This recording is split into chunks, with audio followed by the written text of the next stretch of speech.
Good morning. We're finally going to make gravy. And as I promised you, I was not going to make you sit here and watch me grind through 6 cans of tomatoes. So I've done the first 5, and I've got one left just so that I can show you how the food mill works. Pretty simple. You put your food in the middle, turn it like this, everything comes out the bottom. This is a small one. I got it mainly to do potatoes so that I could make gnocchi, but I'm using it for this too. Now, put the tomatoes in, start turning.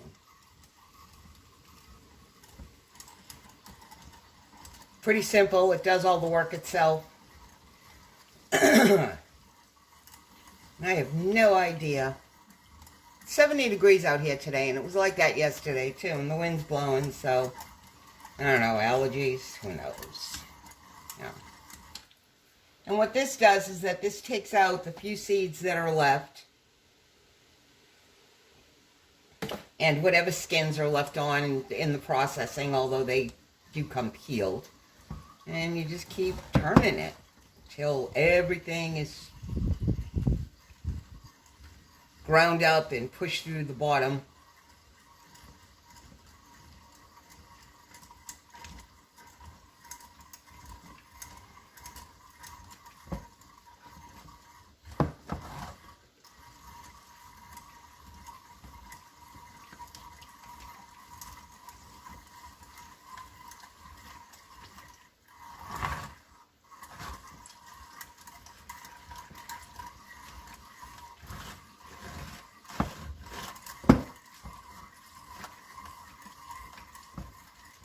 There we go. Whole can of tomatoes done. And that's what's left. That's seeds, that's pulp, that's skins, that's, yeah, yuck. So, you just scrape off the bottom. And this thing comes completely apart. The handle comes off, the plate comes off, because I have 2 discs of fine. And of course, this is the coarse disc that I'm using in this.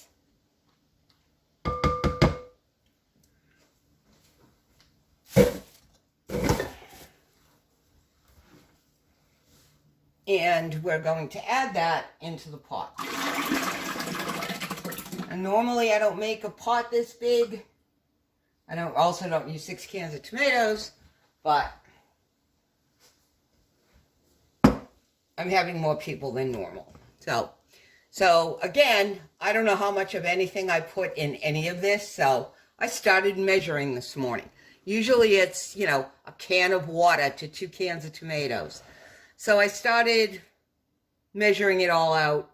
I've got 4 cups of water here right now, and I rinsed out the tomato cans because I'm not throwing anything away. Put a little bit of water in there to make sure I get all of that out.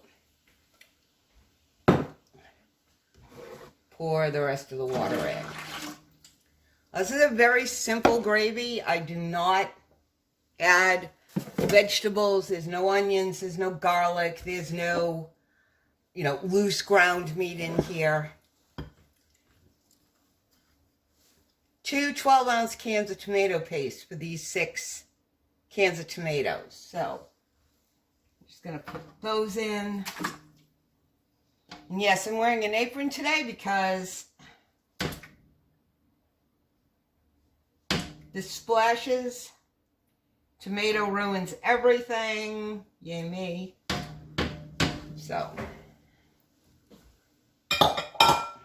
yeah, I have my Alton Brown apron on today. Now, the tomato paste is kind of clumpy, so usually I grab my whisk. Just try to mix it up in there.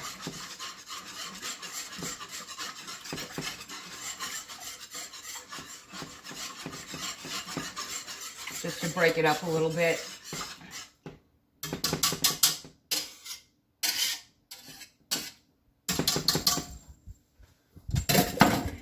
All right, I'm gonna move you.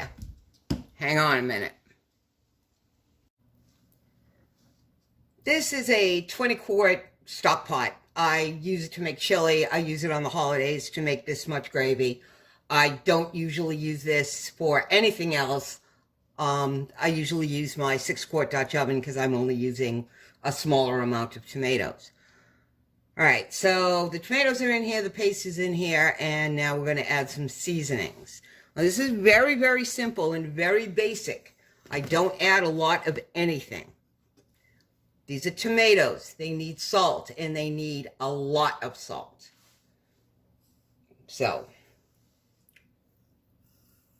we'll start with 2 tablespoons approximately, because I will be tasting this as it cooks to see if it's always easy to add more because you can't take it away. You know what? I do this all the time.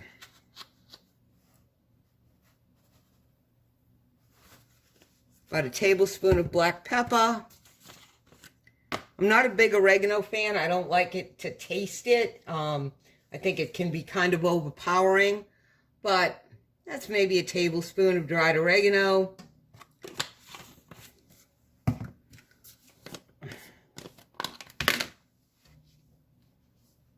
And maybe 2 tablespoons of dried basil. And believe it or not, people, that's it. I'm going to stir this up.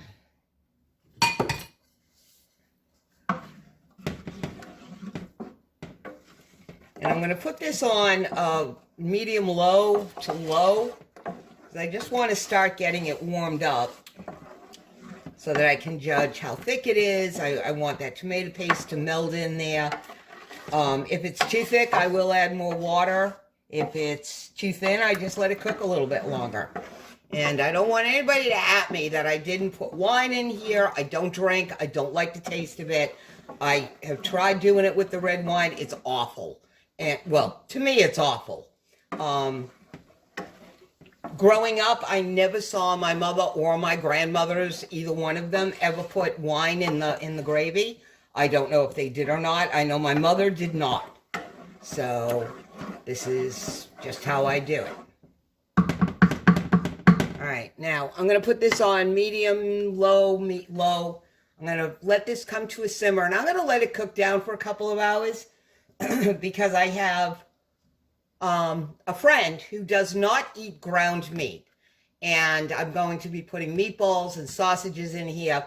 So I let this cook down, and then I take some out to do her dish with, and for her to have some gravy left over, and before I add the meat in. Now, while this is coming up to temperature, I'm going to cook my sausages. The reliable cast iron skillet. Put the sausages in there with about a ½ inch of water. Cover them. Bring the water to a boil, turn it down to medium, turn them over, let the water evaporate, and then hit them with a little olive oil and get some color on them, and then they go right into the pot. But while this is simmering down, I'll get out my meatballs, I'll get out my braciole, and in a couple of hours, we'll just put it all together. But that's it. That's all I do. Okay, this has been simmering now for about 3 hours, and I just took a bowl full out for my friend, who I will make her dish with this. I need to let this cool before I can put it in a container and put it away. So now we're going to start adding. And the sausages just got some color on them. You know, they're not fully cooked yet. So in they go. I made 20 of these. These are hot Italian sausages. We prefer them. They also make a sweet and a mild. But these are the hot ones. They're not all that hot. They just have red chili flake in them. And no, I don't make these. I buy them. Oh, let's see if I can get these in there without splashing too much. And remember our braciole? Here we go. I took these out of the freezer when I started this so that they would be somewhat thawed. in they go. Yum, yum, yum.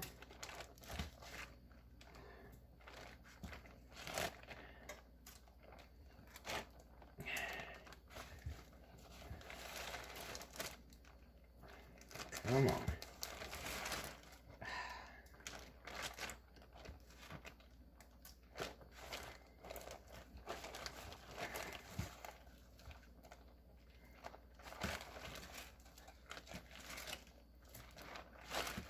Two more.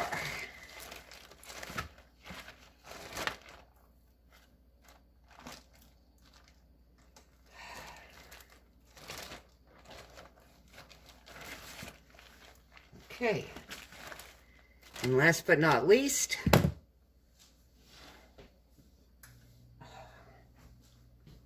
all those meatballs we made. In they go.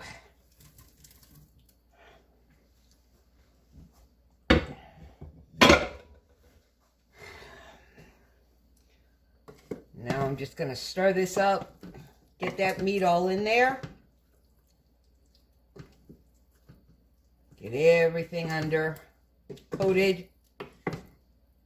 And I'm going to let this simmer probably the better part of the night. Maybe even all night. And even though I will put this away, I'll take the meat out and put it separate because I need just the gravy to do the shells, and I'm tired of fighting meatballs every time I go for a ladle full of gravy. But on Wednesday night, next Wednesday night, the night before Thanksgiving, this will all come out, go back in this pan, and I will turn it on low, bring it up to temperature, and it will sit and simmer all night long because I will have to do shells first thing in the morning. And so, there we go. My gravy.